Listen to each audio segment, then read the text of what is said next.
কিচ্ছা কাহিনী না, গাজী কালুর কিচ্ছা না, এটা সোনাবানের পুঁতির ঘটনা না, হাদিসের ঘটনা, হাদিস স্বপ্নে দেখা ঘটনা না, বাস্তব যেটা হয়েছে। যুক্তির থেকে বের হয়ে আনাইতে লাগলাম, কিন্তু খানায় কাবা বাইতুল্লাহ পাথরের নির্মিত ঘর, এই ঘরের আশায় 40 বছর পর্যন্ত বিসর্জন দিছি, এমন নয়। মূল ঘর কোথায়? তুমি তো তোমার নির্দিষ্ট ঘরের কোন ঠিকানা দিলা না। এই সমস্ত মানুষদেরকে বলে আশিক। মাসুকের সন্তানে খোঁজের জন্য 40 বছর নয়, এমন একটা হালত অবস্থা হয়ে গিয়েছিল। যদি আল্লাহ তাদেরকে 40,000 বছর হায়াত দিতেন, শুধু আল্লাহ আল্লাহ ইয়া সারা পৃথিবীর আর কোন দিকে তারা নজর করে তাকাইয়া দেখতেন না।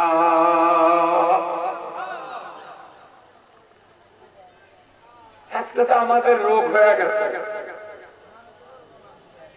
ব্যারাম হয়ে গেছে, আমাদের চরিত্র নষ্ট হয়ে গেছে, গুনায় সারাটা জমিন দুর্গন্ধ হয়ে গেছে। যারা গুনাহগার তারা কিন্তু দুর্গন্ধ অনুভব করতে পারবে না। বলে কিরকম? যেই লোকটা মুরগির ফার্মে চাকরি করে, আপনাদের কাছে জিজ্ঞেস করি, এই লোকটায় কোনোদিন নাকে হাত দেয়? আরে কথা বলেন না কেন? কথা পিছন থেকে বোঝেন। ভূমিকা ছাড়া হওয়া, ওই ভূমিকা দিয়ে আধা ঘন্টার সময় নষ্ট করার টাইম নাই। ভালো লাগলে বসেন, ভালো না লাগলে আপনার ইচ্ছা। কে বেজার হবেন, কে খুশি হবেন, ওই দিকে তাকাইয়া বয়ান করার টাইম নাই।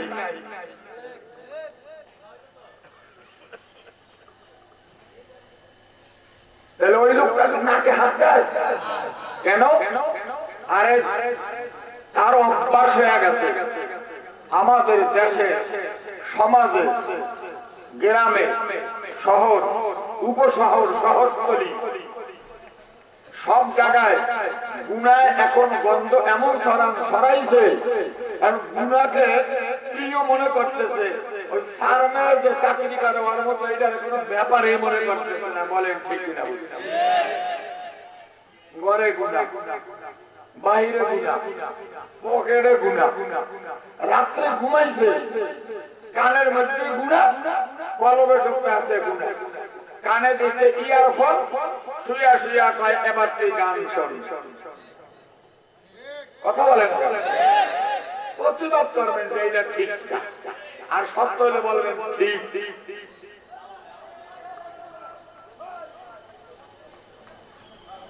আমার কিছু কথা শক্ত হইতে পারে যদি কোরআন হাদিস মতে হয়। যে আপনাদের আপত্তি আছে? কার কার আপত্তি নিয়ে হাত রাখা, নারায়ে তাকবীর। এই মাঝখান দিয়ে কিছু লোকের আপত্তি আছে। আরে আমার কথা যদি কোরআন হাদিস মতে হয়, এতে আপনাদের কারো আপত্তি আছে? কার কার আপত্তি নিয়ে হাত রাখান। আল্লাহ কবুল করেন। আমি আপনাদের সম্মুখে কালামুল্লাহ শরীফ থেকে 2 স্থান থেকে 2খানা আয়াত শরীফ তেলাওয়াত করছি। এই আয়াতের সাথে 2খানা হাদিসও শুনাইছি। আমার একটা নির্দিষ্ট সময় করে দেওয়া হয়েছে, যেহেতু আমাদের মন্ত্রী মহোদয় আসছেন, উনি বক্তৃতা দিচ্ছেন। এটা ওনাদের মাদ্রাসা, বাপদাদার দেশ। কি বলেন? মোটে আমরা তাদেরকে পাই না। উনি যে আসছে যেহেতু বহুত বড়, কি বলেন, উনি কিছু না, মন্ত্রী আসলো, এটা বহুত বড় কিছু না। কারণ সব মন্ত্রীরা মঞ্চে আসে না। উনি আসলে কিছু কথাও বললো, আমরা শুনলাম, ভালো লাগলো। আপনাদের কাছে ভালো লাগে না? উনি কিছু না দেন, উনি তো আসছে। এরকম ভাবে মন্ত্রীরা আইসা যদি কথা বলিয়া চলিয়া না যায়, আমার কিছু কথা শোনে, আরো ভালোই চলাই। কথা বলে না কেন? অন্য তো কথা বলতে শুনছি, ওনারা যে আমাদের কাছে সময় দিতে পারতেছে না, এটা একজন মন্ত্রী হিসাবে দিতে পারতেছে না, আরো অনেক কাজ আছে, এই জন্য না। আসলে কথাটা এরকম না। আমিরুল মুমিনিন, খলিফাতুল মুসলিমিন, অর্থধানের বাদশা, ফরাত থেকে প্রায় 200 রাষ্ট্র একাত্র করলে এই রাজ্যের শাসনকর্তা ছিলেন খাত্তাবের পুত্র ওমর। উনি ছিলেন মুসলমানের 2 নম্বর বাদশা, 2 নম্বর খলিফা, আমিরুল মুমিনিন।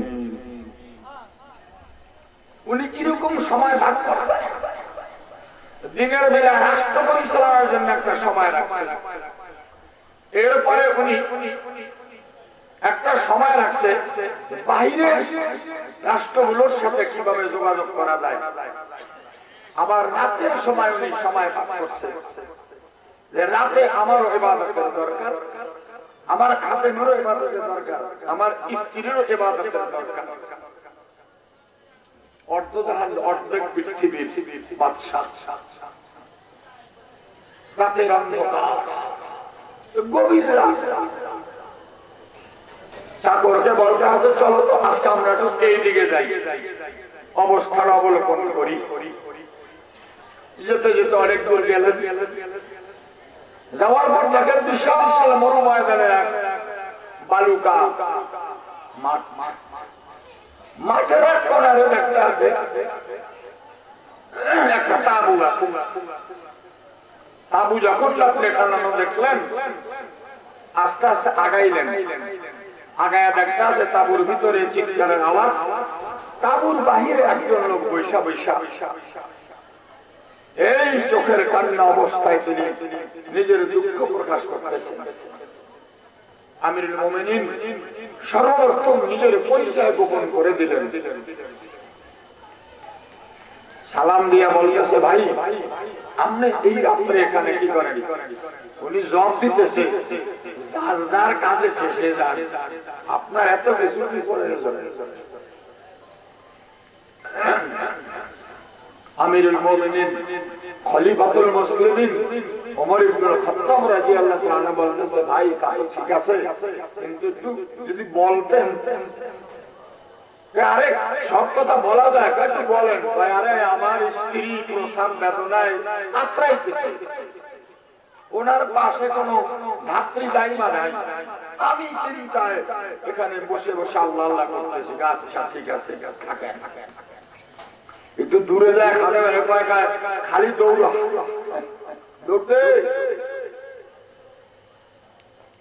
আমিরুল মুমিনিন যাচ্ছে, খাদেম যাইতেছে দনজন, যেতে যেতে যেতে একটা বাইতুল মালের গেটে হাজির।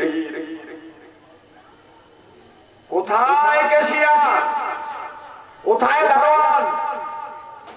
মালগুদামের তালা খুলে দাও, জলদি করো, হুকুম দিতে দেরি। অর্ডার বাই সাপ্লাই, এক বস্তা আটা বের করে নাও, কিছু খুরমা খাজুর বের করে নাও, ঘি বের করে নাও, কিছু জবের আটা বের করে আনো। আনার পরে বলতেছে, বোঝাটা আমার কাঁধে দাও। খাদেমকে, হুজুর এটা সম্ভব? বেটা সময় কম, সম্ভব আর অসম্ভবের সময় এখন নাই, তাড়াতাড়ি উঠাইয়া দে। আল্লাহ তো ওয়াদা কর, কিয়ামতের ময়দানে আমার গুনার বোঝা তুই বহন করবি কিনা। উঠাই তো বাধ্য, চলছে কিচ্ছা কাহিনী না, গাজী কালুর কিচ্ছা নাই না, সোনাবানের পুঁতির ঘটনা না, হাদিসের ঘটনা, হাদিস স্বপ্নে দেখা ঘটনা না, বাস্তব যেটা হয়েছে। গেলেন, চুলা ধরাইলেন, সবকিছু একটা পাতিলে দিয়া ফুকাইতে আসে। চাকর খাদেম বলতেছে, আমি দেখতে আসি ঘন দাঁড়িয়ে ভিতরে গলায় দিতে আসি। নিজের স্ত্রীকে সাথে নিয়ে গেছে, তোমার বোন প্রস্রাব বেদনায় চিৎকার দিতেছে, কি কি নেওয়া দরকার তাড়াতাড়ি নেও। সবকিছু নিয়ে তাকে ভিতরে ঢুকাই দিল। অল্প সময়ের মধ্যে এখন প্রকাশ হইতে আছে এই লোকটাকে কিভাবে হয় শোনেন। ওমরের স্ত্রী তাঁবুর ভিতর থেকে বলতেছে, আমিরুল মুমিনকে খবর দেন, জমিনে তার ভাই এসেছে। এই লোক কাঁপতে শুরু করছে, ভয়তে হায় হায় বাচ্চা, আমি তার সাথে আচরণ করছি, ভিতরে তার স্ত্রী, আমার স্ত্রী চাই। আমিরুল মুমিনিন ক্ষমা করবেন। আরে কিসের ক্ষমা? আমি যে যথাসময়ে তোমাদের খোঁজ খবর নিতে পারি নাই, এই জন্য দ্বিতীয় সন্তান। আপনারা কোন উনি কি দেশের বাচ্চা ছিল নাকি চৌকিদার ছিল? এই কাজটা কি বাদশার কাজ না চৌকিদারের কাজ? চৌকিদারের কাজ। তাইলে বাদশা চৌকিদার হয়ে গেল, ইজ্জত বাড়ছে না কমছে? আপনারা মুখ খোলেন না কেন? তার নামে প্রশংসা চলছে না কোনো তার নামে বৎসনা চলছে? আমাদের দেশে অতীত বর্তমান এমপি, মন্ত্রী, প্রাইম মিনিস্টার, চেয়ারম্যান, চৌকিদার, লাট সাহেব, জিয়া সাহেব, যত সব আছে, তারা যদি বেশি না সব সময় ভাগ করিয়া এই বাংলাদেশের ওলামায়ে হক্কানির পাশে 1 ঘন্টা সময় দিত, মন্ত্রিত্বগিরি এখন যা স্লোগান তার চেয়ে 14 গুণ বেশি স্লোগান হইত। এখন যে সম্মান তার চেয়ে সম্মান বেশি বাড়তো না কমতো। কিন্তু তারা আমাদেরকে মানুষ মনে করে না।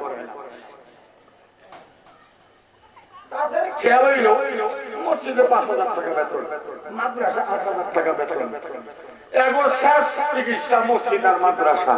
আর আমাদের দেশ বিদেশ, আমাদের মনোরম উত্থান, অট্টালিকা, বিছানা, আরে গাড়ি, আমাদের সব কিছু, আমাদের সাথে বডিগার্ডের অভাব নাই। আল্লাহ বলতেছে তোমার সাথে তো বডিগার্ড পুলিশ, আর আমার মোমেন বান্দার সাথে কয়জন বডিগার্ড? শোনো, শুধু ঘুমায়া থাকে একজন মোমেন, আর এই চেহারার মধ্যে 6 জন বডিগার্ড। আল্লাহ বলেন, ও হাবিব আপনি বলে দেন এরা নুরানি ফেরেশতা। জিজ্ঞেস করছে না কি করে? এই নাকের ছিদ্রের মধ্যে যদি কোনো মশা মাছি পিপিলিকা ঢোকে, এই জন্য 2 জন, 2 চোখে 2 জন, কয়জন হয়েছে? মুখের মধ্যে 1 জন, কয়জন হয়েছে? আরে 2 কানে 2 জন, 7 জন ফেরেশতা শুধু আপনার এই চেহারার মধ্যে। আর ঘুমানোর পরে আরো 2 জন আপনার চতুর্দিকে পাহারা দেয়, যাতে আপনার কোন বাহিরের শত্রু আক্রমণ করতে না পারে।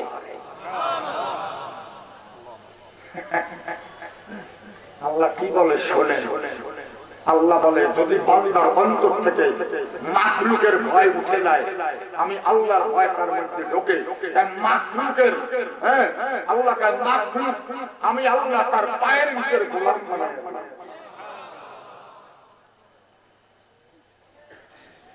একজন মানুষ যদি কোরআন হাদিস মতে তার জীবন চালায়, আল্লাহ বলে প্রতি কদমে আমি আল্লাহ তার সাহায্য করব।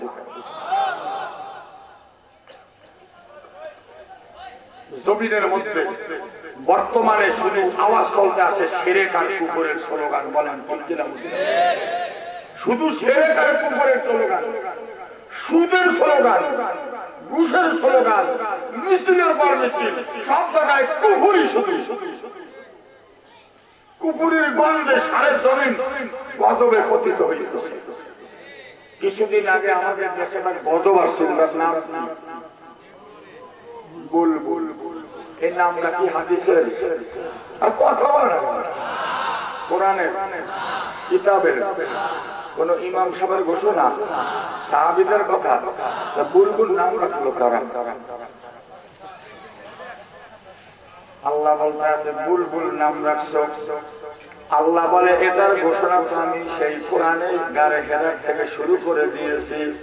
জহারাল ফাসাদু ফিল বাররি ওয়াল বাহরি বিমা কাসাবাত আইদিন নাস। এ আমার যুবক ভাইরা, বুড়া বাবারা, পর্দারা মা বোনেরা,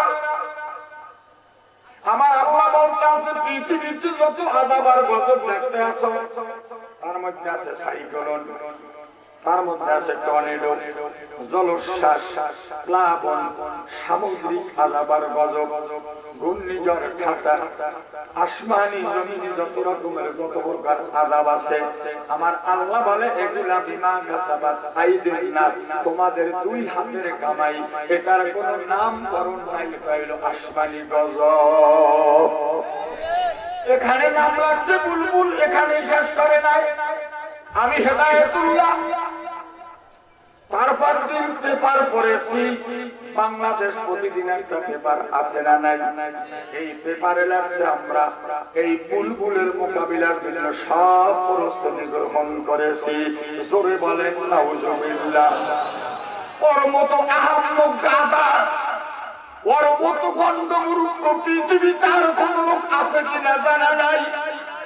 আমার আল্লাহ বলে তুই তো ফিরআউনের মতো মোকাবিলার কথা বলতে আসো। আমরা জিজ্ঞেস করি আর কানের মধ্যে যদি একটা মাসি যায় না মোকাবিলা করা সম্ভব? তাই আল্লাহর গজবের মোকাবিলার জন্য পেপারে লাগছে আমাদের সকল প্রস্তুতি কি শেষ। হাদিস আর কোরআন মতে বলতেছি, ওই লোককে তো আমি চিনি না, ওই লোকটা একটা কুফরি শব্দ ব্যবহার করছে। কুফরি শব্দ বললে তওবা করা ওয়াজিব হয়ে যায়। এই জন্য তো আমাদের ওলামা হক্কানীদেরকে মানুষে ভালো জানে না, বলেন ঠিক কিনা? আল্লাহ বলে তোর হাতের কামাই, এটা আসলামি গজব। বুলবুল কেন? বুলবুল তো ভালো জিনিস। একটা মানুষের নাম, একটা পাখির নাম বুলবুল। একটা পাখির নাম কি? এরা গাইছে নার্গিস, এরা গাইছে কি? এটার দ্বারা বিধুর ভিতরে শিক্ষার যেটা প্রয়োজন আছে, এটা মুসলমানের কলিজায় ঢুকাইতেছে যে এগুলার একটা নাম লাগছে কেন, তাহলে বোঝা যায় এর থেকে এরা সম্পৃক্ত, জড়িত আছে।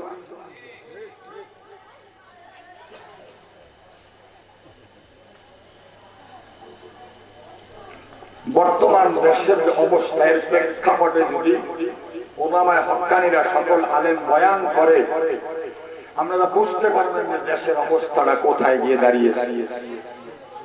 আমার ঘর থেকে শুরু করে আপনার ঘর, সকলের ঘরে নাই কোন গুনাহ ছাড়া একটি ঘর, বলেন ঠিক কিনা? মোবাইলে গুনাহ আছে না নাই? একটা মোবাইল পবিত্র রাখতে পারতেছে না, অথচ একজন মুসলমান একজনের কাছে দুইটা মোবাইল কমপক্ষে, ঠিক কিনা বলি? এই ছোট একটা মোবাইল থাকে আর বড় একটা রাখে, ওইটা দিয়ে মোনাজাত দেয়। হাসেন না? মোবাইল আসছে কেন বলেন? ফোন করব, কেউ করলে রিসিভ করব, টাকা না থাকলে মিস কল দিব, বিলকুল না থাকলে অনুরোধ। ঠিক না? ইয়া তারা মোবাইলের আর কাজ কি আমাকে বুঝায় বলেন?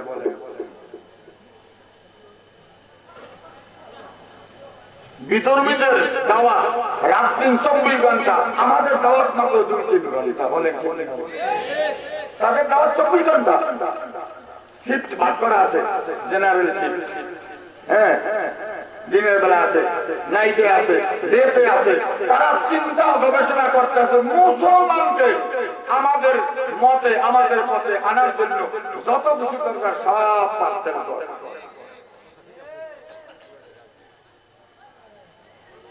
এই বর্তমান এই সমাজে একটা যুবক আর যুবতীর কাছে যে একটা মোবাইল থাকে, আমি যদি অতিরিক্ত কোনো কথা বলি আপনি প্রতিবাদ করেন, আর ও যদি সব ফাংশন বোঝে, আর এই ছেলে মেয়েরা বিবাহের প্রয়োজন নাই। বাবায় মেয়েরও ছেড়ে দিয়েছে, ছেলেরও ছেড়ে দিয়েছে, আর বাবায় চার দোকানে গপ্প করে দোয়া করে আমার ছেলে আল্লাহ দিলে এইবার বিসিএস, আমার ছেলে এমএ, মেয়ে এমকম। তোমার ছেলে আর মেয়ে মেয়ে চোখের গুণা, হাতের গুণা মিলাইয়া জেনা করে কমাইল 100। তুমি সেই সন্তানের প্রশংসা করো, আর রিকশাওয়ালার গুণা তোমার বাড়ির পাশে সে কোরআনে হাফেজে কমপ্লিট পাগড়ি নিয়ে গেছে। তোমার ছেলে তোমার মৃত্যুর পরে সম্পত্তির মালিক হবে, তোমার গাড়ি থাকলে মালিক হবে, তোমার ব্যাংকের টাকা থাকলে মালিক হবে, আর রিকশাওয়ালার পোলা তার বাবার জানাজা পড়াইবে, আর তোমার জানাজা সেই রিকশাওয়ালার পোলা পড়াবে, তোমার পোলা পড়াইতে পারিবে। বলেন ঠিক কিনা? তুমি তো সেই সন্তান নিয়ে গর্ব করো, তোমার লজ্জা নাই? তুমি বেশরম মানুষ।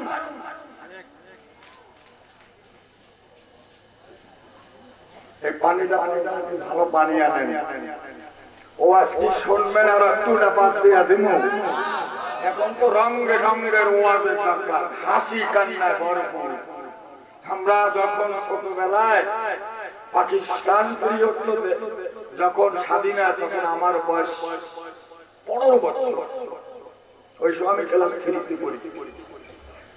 তখন আমরা ওই দেখতাম শীতকালে মাইগা ছিল না, টিনের সুঙ্গা দিয়া কইতো আসিতেছে আসিতেছে যাত্রা অপরা পাটি, হাসি কান্নায় ভরপুর। যাত্রার মধ্যে থাকে হাসি, আর এখন ওয়াজের মধ্যে হাসি আর তামসা। কথা বলেন না কেন? যে বেশি মাথাইতে পারে, ঠাট্টা মস্কারি করতে পারে, আর বাকি সব আনফি।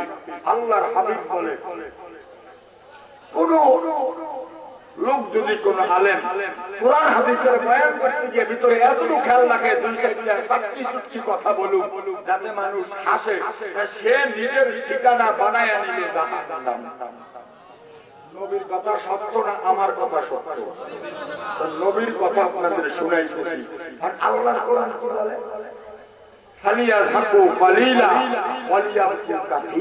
আল্লাহ বলে কম কম হাসো, বেশি বেশি কাঁদো।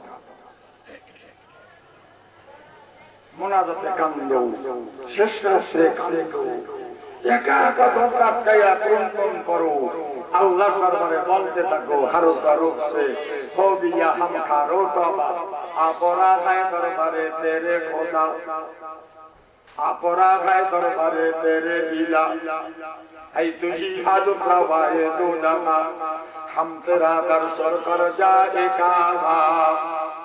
ला इलाहा इल्लल्लाह मोहब्बत, ला इलाहा इल्लल्लाह, ला इलाहा ला इलाहा इल्लल्लाह, ला इलाहा इल्लल्लाह, ला इलाहा इल्लल्लाह। हमरे पानी दर हमरे खाई, ला इलाहा इल्लल्लाह, ला इलाहा इल्लल्लाह। जिक्र करें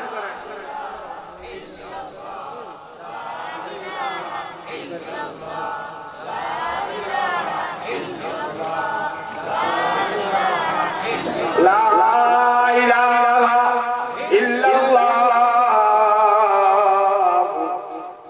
मुहम्मदुर रसूलुल्लाह साल्लाल्लाहु अलैहि ওয়াসাল্লাম। গভীর রাত আয়েশা সিদ্দিকা রাদিয়াল্লাহু আনহা বলেন, রাসূল এশার নামাজের পরে আমার গৃহে আসলেন। ওই দিন আমার ঘরে আসার পালা ছিল। রাসূলের সিরিয়াল থাকতো কোন সময় কোন বিবির ঘরে যাইতেন না। সকল বিবিদেরকে একত্র করে তাদেরকে শোনাইয়া দিয়েছিলেন। অধিক বিবাহ যারা করবেন তারা কান পেতে শ্রবণ করুন, যার দুই বিবি আছে তিনিও শুনুন।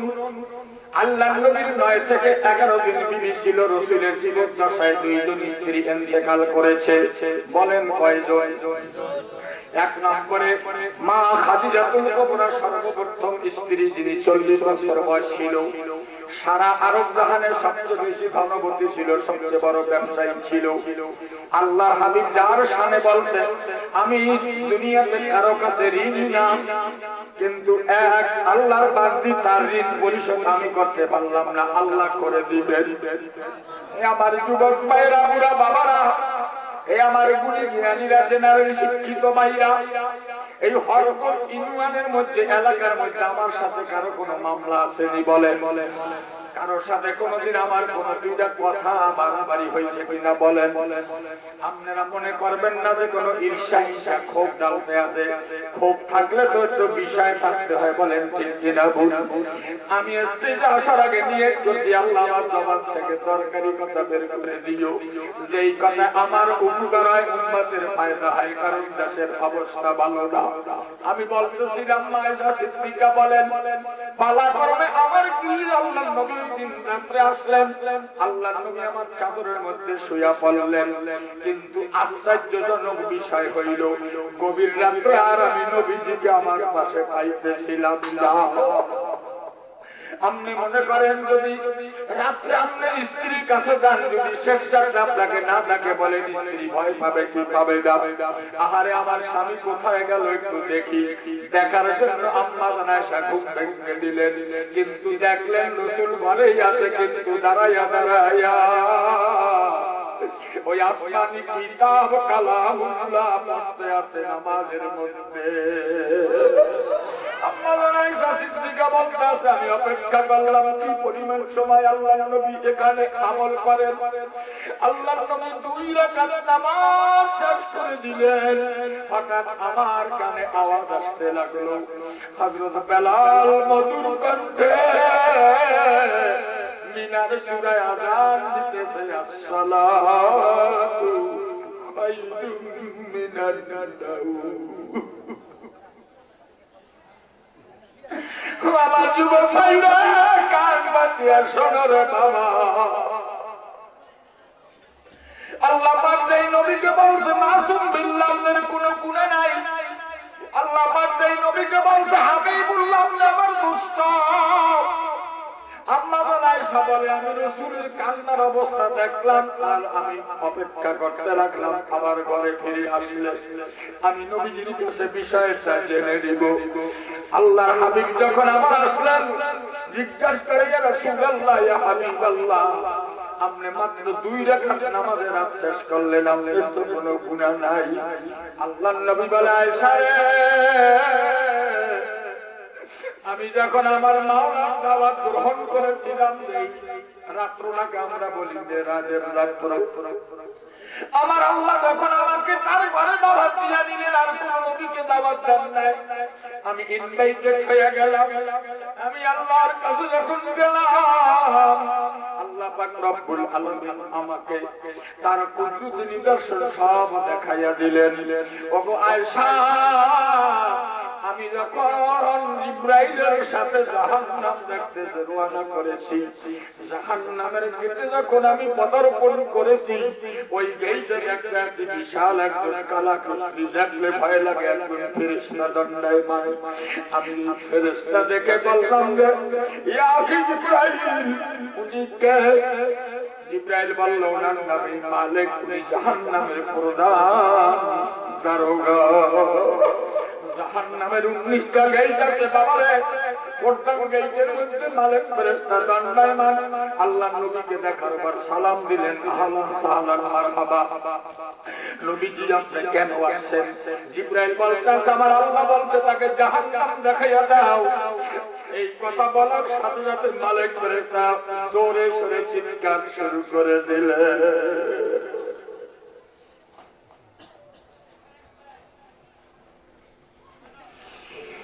আল্লাহর হাবিব বলতেছে, ভাই মালিক তোমার ক্রন্দনের কারণ কি?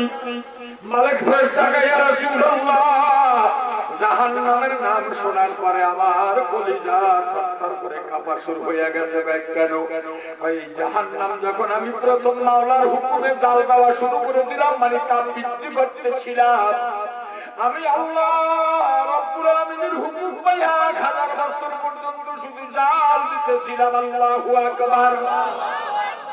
1000 বছর পরে আমি বললাম, আল্লাহ আমি কি করব?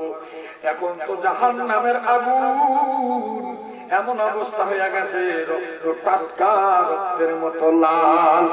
আমার আল্লাহ বলে, মালিক, এই জাহান্নাম আমি যেই নাফরমানদের জন্য বানাইছি, এখনো পর্যন্ত তাদের শাস্তির উপযুক্ত হয় নাই, তুমি আবার জাহান্নামকে জাল দিতে থাকো। আমি জাহান্নামকে আল্লাহর হুকুম পাইয়া আখিরাতের হিসাবে 2000 বছর এই আগুনকে জ্বাল দিতে লাগলাম। আমি চুলার মধ্যে তাপ ধরাইতে লাগলাম।